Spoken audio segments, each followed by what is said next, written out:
Luxury homes in New York and Los Angeles, works of art by Vincent van Gogh and Claude Monet. They're just some of the assets the US government is attempting to seize, alleging the property was purchased using stolen money from an investment fund designed to stimulate the Malaysian economy, known as 1MDB.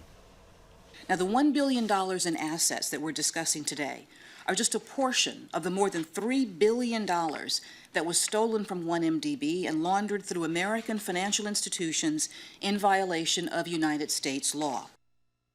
Ownership of the property is central to the case. The Justice Department alleges money was siphoned from the fund and moved using shell companies around the globe for the personal benefit of 1MDB officials, including the Malaysian Prime Minister's stepson, Razak Aziz.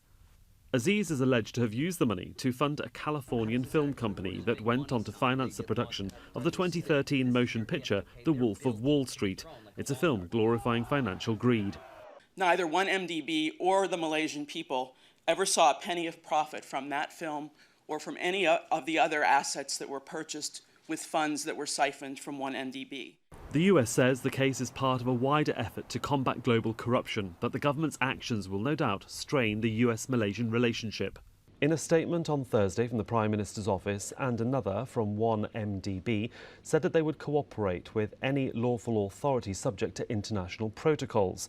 But developments in the US have put pressure on the Malaysian government to reopen a case that was closed by the Malaysian Anti-Corruption Commission, saying that there had been no wrongdoing. Analysts say pressure on the government will continue. Last year, we saw a very large protest.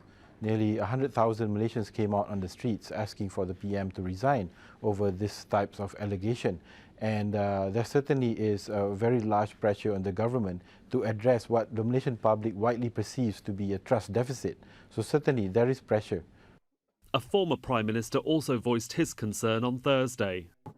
All decisions made with regard to appointments or the usage of the money must have the approval of the advisor to the board, and the advisor to the board is the Prime Minister of Malaysia.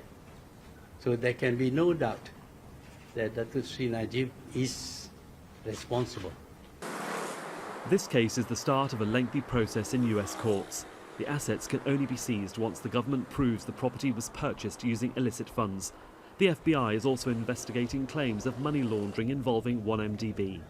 The investigations into Prime Minister Najib, who has long denied any link to the scandal, has always maintained that 1MDB's financial troubles were nothing more than a poor business plan.